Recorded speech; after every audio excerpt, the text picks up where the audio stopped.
বিষণ্ণতা। কলমে আদনান সানি। জীবনের মাঝে জীবনকে খুঁজতে গিয়ে আমি কতবার হারিয়েছি তোমার মাঝে।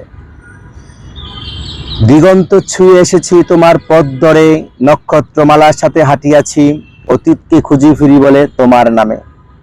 এখনো তোমার নামে সন্ধ্যা হয় আমার আকাশে, শুধু মনের আকাশে আজকাল আর নক্ষত্ররাজিরা খেলা করে না। আজকাল জানো, তারাগুলো তোমার নামে আর মেঘের আভাস দেয় না। খুব করে আর আকাশের দিকে দেখা হয় না। সুখ তারাটা আজ বড্ড আনমনে হয়ে গেছে। ধরাশয়ের বাহিরে বিচরণ আর দেখা যায় না। ভাগ্যের কি নির্মম পরিহাস দেখো প্রিয়। তুমি বলতে, খুব করে বলতে, চাঁদের সাথে নাকি আমার অদ্ভুত একটা মিল রয়েছে। আজ বুঝি প্রিয়, কেন চাঁদের সাথে আমার অদ্ভুত এই মিলন মেলা ঘটে। কারণ তুমি ব্যাকরণের অধ্যায়ের মতো আমাকে সহজেই বুঝতে। তোমার অদ্ভুত সেই খেলাটার কথা আজ খুব করে মনে পড়ে। পূর্ণিমার রাতে তুমি আমার আঙ্গুল ছুঁয়ে বলে দিতে পারতে আমার জীবনে অগণিত রহস্যবিদ অজানা হাজারো অধ্যায়। তোমার খুব করে মনে আছে বোধ হয়। তাই আজ চাঁদ আর আমি মিলে রাত জেগে পাহারা দেই তোমার লাগানো শিউলি ফুল গাছটা।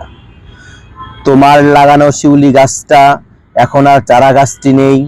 চারা গাছটি এখন বৃক্ষে পরিণত হয়েছে, শাখা প্রশাখায় পরিপূর্ণ। তুমি বলতে না প্রিয়, শিউলি গাছের নিচে দুদণ্ড কাঠ দিয়ে মাচা বানিয়ে সারা রাত ভরে আমায় কবিতা শোনাবে স্বরচিত। জানো প্রিয়, আজকাল আমি কবিতা লিখি, তবে শিউলি তলে আসলেই বোধ হয় আমি লিখতে পারি। চাঁদের আলোয় কবিতা লেখায় অদ্ভুত এক নেশা কাজ করে। শীতের আগমনে বাতাসে শিউলি ফুলেরা যখন মধ্যরাতে তাদের সুগন্ধ প্রকৃতিতে ছড়িয়ে দেয়, আর কিছু ফুলেরা মাটিতে লুটে পড়ে, তখন তোমার কবর বাড়িটা ফুলে ফুলে সেজে যায় প্রিয়। জানো প্রিয়, তোমাকে আমি ছাড়িনি আজও, রেখেছি আমার খুব কাছে শিউলি তলে।